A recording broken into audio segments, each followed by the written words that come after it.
order reserve mga idol. Ito na po ang pinagmamalaking Japanese ramen ni Ate SP. Meron siyang seaweed, hard-boiled egg, and mushroom. Tara mga idol, kain tayo. Real talk lang po mga idol, panalo talaga ang ramen ni Ate SP. Sobrang lasa talaga ng broth niya dahil meron itong kasamang toasted sesame seeds. Sakto lang din ang pagkakaluto ng noodles dahil hindi siya malabsak.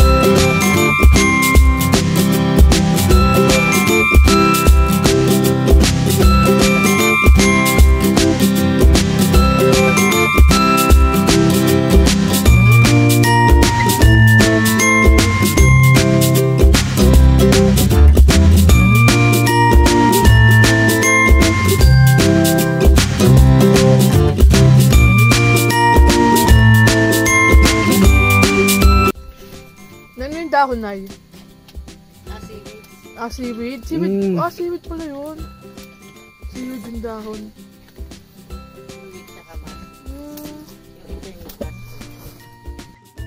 Perfect na perfect ito sa ganitong klaseng klimang malamig.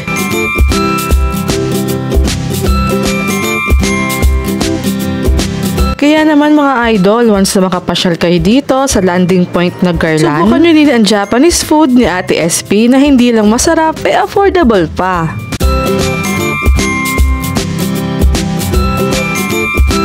So, ayun na nga mga idol, and syempre, andito nga po pala kami ngayon sa Nagcarlan, Laguna.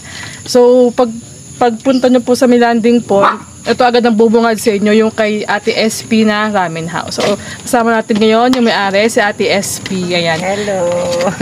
Ate SP, kailan po ba nag-start itong Ate SP Ramen Gyoza, tapos yung mga ramen house po dito sa Nagcarlan, landing point?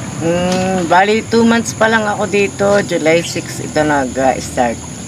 Tapos, dati kasi, namamasya lang din ako dito. Lagi kaming nag-overnight, naka-tent lang.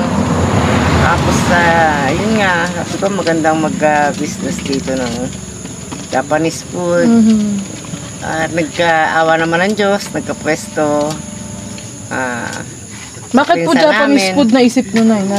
Yun din kasi ang business ko sa bayan, sa Nagcarlan. Japanese food din. So, ayun mga idol, meron din po palang food stall si nanay sa may bayan ng Nagcarlan. Ano pong pangalan, nay? Ate SP. Ate SP din. Tabi ng hospital, tapat ng police station. So yung mga idol natin na mapadaan po sa bayan ng Nagcarlan, katabi po ng hospital sa Nagcarlan. Ayun, puntahan nyo rin po yung Ate SP na ramen house doon. So basically siya rin po yung may-ari nun. So ayan, Ate SP, i-invite nyo rin po yung ating mga followers na just in case po na makapunta po sila ng landing point, try po nilang tikman yung inyong mga ramen, mga ramen, gyoza, mga sushi. Okay. Pagpunta nyo ng landing point, tikman nyo ang Japanese food ni Ate SP, Ramen House. Thank you. Sarap, grabe. Meron kayong Facebook na?